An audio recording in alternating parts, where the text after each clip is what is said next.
শুভ সকাল বন্ধুরা, কেমন আছেন সবাই? আশা করি সবাই ভালো আছেন।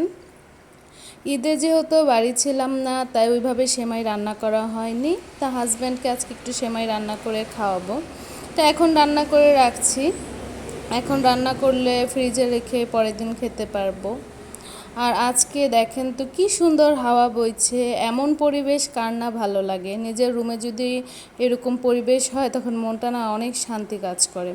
কার কার এমন হয় বলেন তো, যে খুব বেশি হাওয়া দিলে, ঘরের মধ্যে হাওয়া ঢুকলে খুব মনটা শান্ত শান্ত লাগে। ঠিক আমার এরকম। সেই দিনটা একটু বাতাস বাতাস ছিল, পরিবেশটাও খুব সুন্দর ছিল। এমন পরিবেশ আমার অনেকই ভাল লাগে। কার কার এমন পরিবেশ ভাল লাগে অবশ্যই জানাবেন। আর এই যে রেডি হয়ে নিয়েছি, দুইজন একটু বাইরে বের হব, ডাক্তারের কাছে যাব। দেন ডাক্তারের কাছ থেকে চলে আসলাম, এসে রান্না করছি। পরের দিন সকালবেলা যেহেতু টেস্ট আছে, তো এখন রান্না করে রাখছি। এই যে দেশি মুরগি রান্না করছি এখানে, একদম আগামীকাল রাত পর্যন্ত, যাতে আমার আর কোনো রান্নার ঝামেলা না থাকে। এখানে সুন্দর করে দেশি মুরগি একটু আলু দিয়ে ঝোল ঝোল রান্না করব।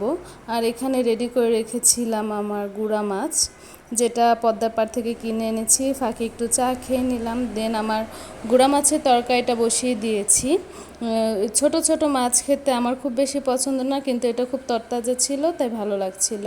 আর ওইখানে আমার মুরগিটা কষানো হয়ে গেছে, পানি দিয়ে দিয়েছে। আর এখানে অন্যান্য রান্নার প্রিপারেশন, এই যে শুটকি রান্না করব। হাজব্যান্ড খেতে চাইলো আলু দিয়ে, তাই তাকে আলু দিয়ে রান্না করে দিলাম। আর আমার ইচ্ছে করছিল যাতে আমি একটু সাজনা দিয়ে রান্না করব, তাই নিজের জন্য সাজনা দিয়ে রান্না করলাম। দেন প্রায় রান্না কমপ্লিটের দিকে, সব কিছু রান্না কমপ্লিট হয়ে গিয়েছে। চলুন দেখাই। এই যে এখানে সাজনা তরকারিটা হচ্ছে, এটা হয়নি। আর এখানে আমার গুঁড়া মাছের তরকারিটা, মানে ছোটো মাছের চচ্চড়িটা হয়ে গিয়েছে। আর এখানে আমার মুরগির মাংসটাও হয়ে গিয়েছে। দেন রান্নাবান্না কমপ্লিট করে থালা বাসন ধুলাম। অন্যান্য কাজ, মানে রান্নাঘরে কাজ করার পরে যে অবস্থা হয়, পরে চেষ্টা করলাম একটু ঘরেই আমি সস বানাবো।